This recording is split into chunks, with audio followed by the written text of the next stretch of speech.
You're listening to WGSN-DB, Going Solo Network, Singles Talk Radio channel, where we take a lighthearted and candid approach to discussions on the journey of relationship loss, divorce, parenting, being single, relationships building, dating, and yes, sex. Join our listeners and begin living your best life.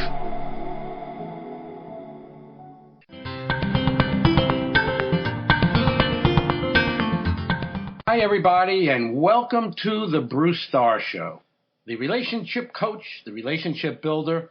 I'm here to answer questions that you've sent in over the years, and this one was, I thought, very interesting.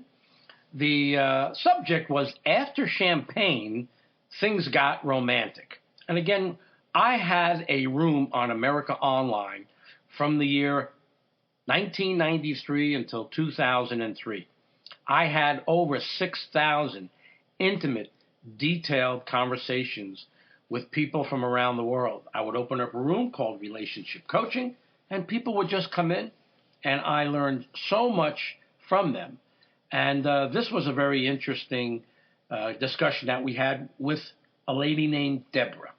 Okay, she said, this will probably sound petty, but I'm taking it pretty seriously. I had a male best friend all throughout college. We worked through our relationships by talking to each other.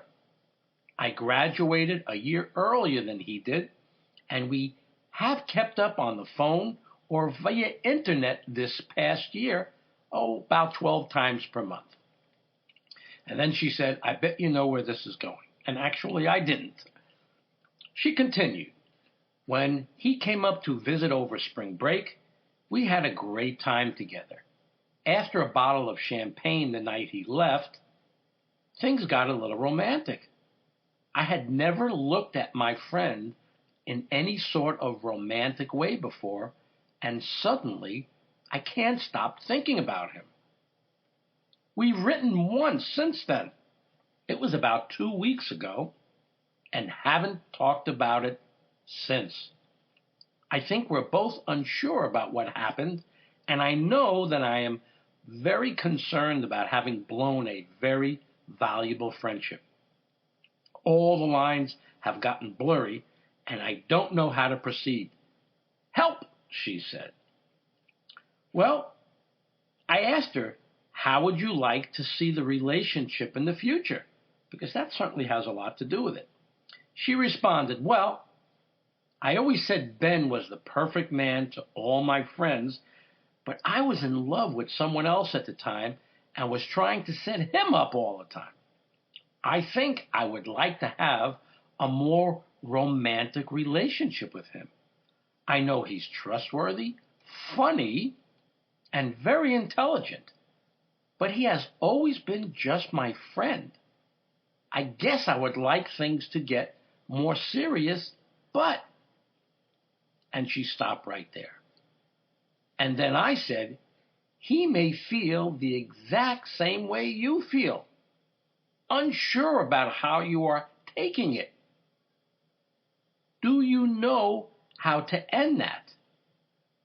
I asked her. She said, should I just bite the bullet and call? I said, no. Communication, yes. Call, no. Honest communication. Encourage him to have an open talk with you about it. Tell him how calm you feel about it. Tell him you really want to just talk it out and see where the conversation might go. But communication is so important. Not getting to it, not talking to him about it. No, that's not the way to go. She then said, I think I'm nervous because he hasn't called me. Should I take that as a sign? I said, under other circumstances, I would say to heed the sign that he hasn't called. Normally, it might mean he's not interested, too lazy to call, too unsure of himself to call. He's feeling too unworthy to call. He's afraid to hurt you or what you had previously. But in this case, He probably feels as funny as you do about what happened. He doesn't know how you feel. Was it just the alcohol? You know, I told her, you have nothing to lose to assume the positive. I would say let's have a get-together. If he doesn't know his real feelings for you by now, he will never know it. Get it all out in the open. That's what makes for an adult relationship. I think you'll find that you'll both surprise each other and realize he may have been in love with you the whole time. And now that your feelings for him have grown, it might be just the perfect adult relationship for you both. I wish you all the best. And that was my conversation with Deborah. And if you have a question, you can always call me at 305-316. You can always email me at lovecoach, L-U-V coach, at AOL.com. That's lovecoach, L-U-V coach, at AOL.com. And send me whatever question you'd like. You can also see my websites on Facebook at The Love Coach, L-U-V-C-O-A-C-H. And you can also find my work and a lot of other things I've done on my website, theopenheartmovement.com. And by the way, do you want to be a part of the Open Heart Movement?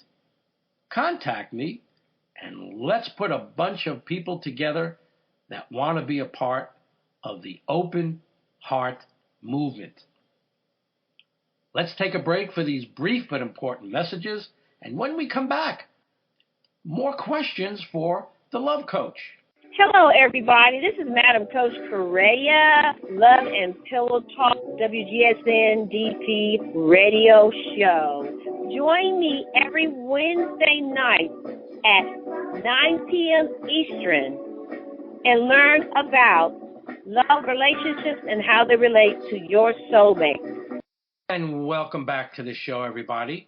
We'll continue answering questions, giving you discussions as they happened in my room relationship coaching. And here's another example of someone dealing with kind of low self-esteem and how that can affect relationships. This particular gentleman says, I clam up around women. And I called him tongue-tied. And tongue-tied said, I am 40 years old. I know it's a self-esteem issue around women. I just don't know how to fix it. I clam up around women. Why don't I feel comfortable interacting in more than a friendship way? And my response was, this is quite common. When you get too nervous, it's because you are giving women too much of your power. You're giving your power away to women. You are looking at them as the source of your happiness. You need to take them down off the pedestal. They are only people with insecurities just like you and I. You need to not care as much whether you end up with them or not. Can you relate to what I'm saying? Tongue-tied said, sure. So far, everything that you're saying makes sense. So I continued. If the woman you are attracted to are not meant for you, there's nothing you can do to make it happen.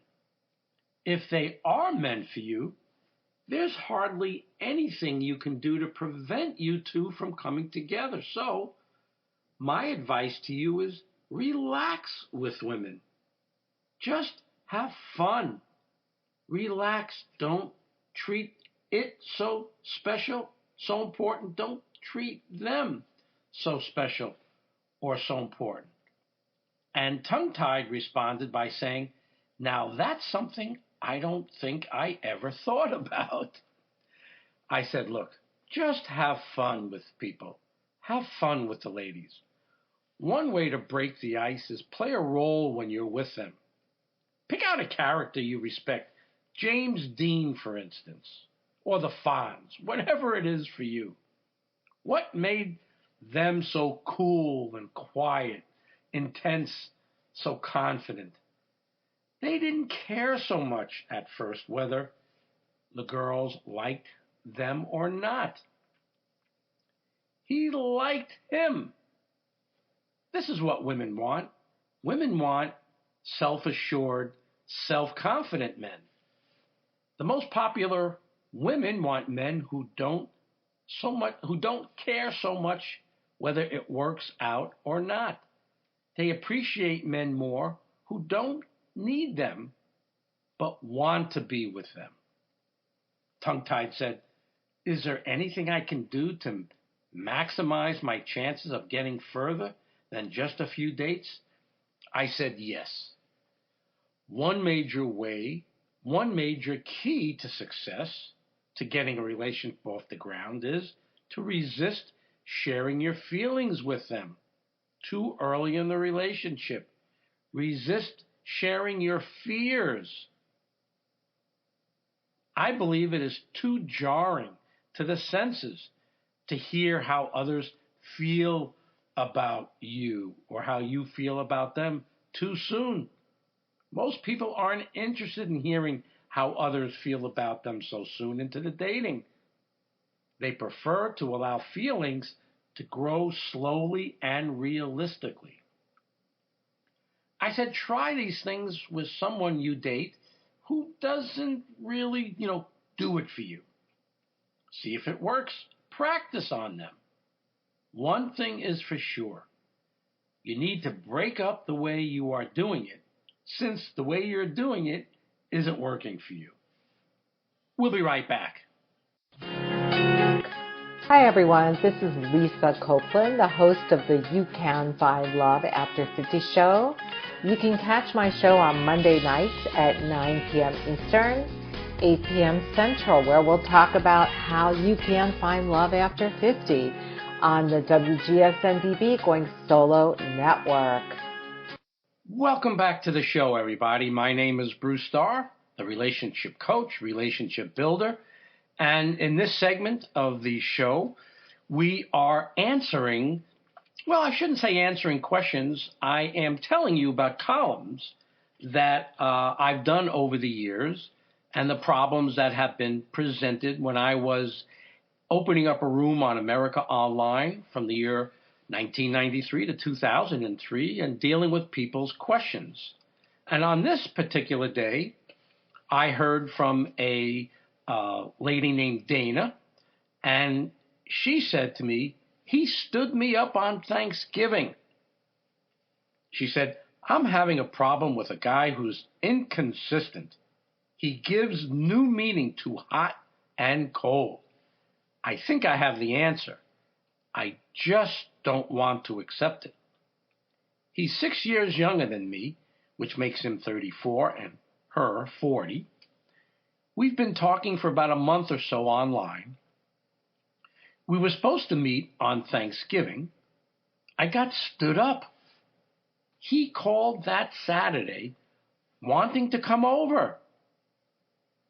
The Saturday after Thanksgiving, after he stood me up. I was pissed at him and said no. Ever since then, things have not been good. He says he wants to talk, but it's always later. I said, he does not sound the least bit committed to getting to know you better or growing the relationship. Is there someone much better for you out there than a person who would stand you up on Thanksgiving? You see, he's testing you to see how abusive he can be and what you're willing to put up with. He wants to determine your level of self-esteem and to see how much he can get away with and how much you are willing to accept in order maybe not to be alone. She said, what do I do now?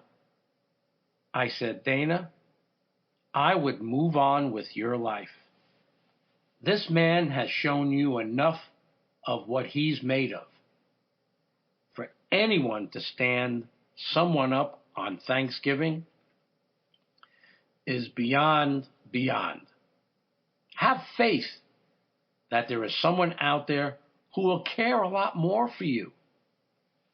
She said, I've been separated for 15 months. I didn't date at all. I wanted to get through that. I didn't want to just latch on to someone else. I wanted to be on my own 2 feet. I said, there will be more relationships to come. Be patient. Don't push for the first one to come along to be it, especially for someone as inconsistent as this person is.